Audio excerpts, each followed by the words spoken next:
Home prices hit a record high in May according to investment firm Black Knight. But before we jump into that, make sure you hit subscribe below to stay on top of all of the latest Huntsville, Alabama real estate news. According to Black Knight, gains are starting to accelerate, and if you look at the May numbers and then you extrapolate that out for the entire year, we're looking at a pace of about 8.9% appreciation, which is not far off from some of the double-digit returns that we saw just a couple of years ago. Well, why are we seeing this surge in prices once again? Well, according to Black Knight, there's really two main components. Number one is new listings are down about 25% year over year nationwide. We're actually seeing about 30% here locally in the Huntsville, Alabama market. And the reason for that is there's so many homeowners that are in that kind of mortgage rate lockdown effect where they have rates that are at 4% or below, and they're simply not motivated enough to sell in this market as we're seeing interest rates closer to the 7% range.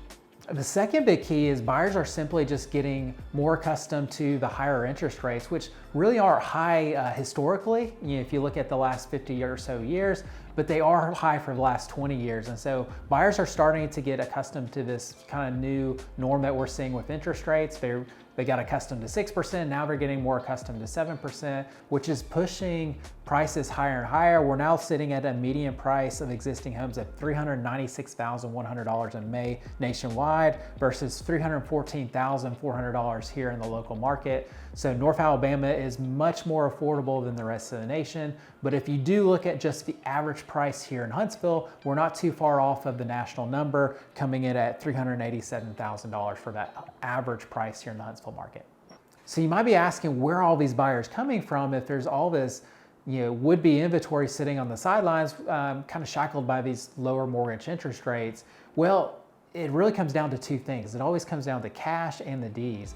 And we're really sitting at about 70% of the market high in terms of transaction levels. And so the first big one is cash. Normally about 25% or so of the market transacts in cash. Now that we have higher interest rates and we have more money in the system through inflation and money printing from the Fed, that number is about 40%. So these baby boomers have really benefited from that. They have a lot of cash, so they're able to make more cash offers, not only for themselves, but also for their kids. And so one way they're probably looking at it is instead of keeping that cash in the bank that's earning maybe 4 or 5% in treasuries or CDs, they're converting that to just paying cash for a mortgage and not getting a 7% rate. And so they're actually getting a better return on their investment by paying cash instead of keeping it in the bank. So that's one trend that we're seeing. And then the other one is, of course, just life situations, what we call the Ds. And so, that's diplomas, that's people graduating and wanting to get a new home. It's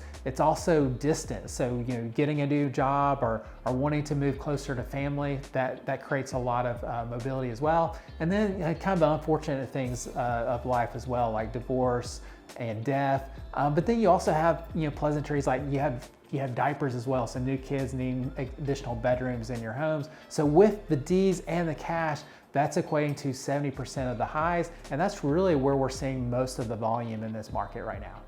So if you're wanting to get into this market before prices get too out of control, or you want to take advantage of the equity that you have and move up to your next home, shoot us an email at moving@mattcurtisrealestate.com or give us a call at 256-333-MOVE.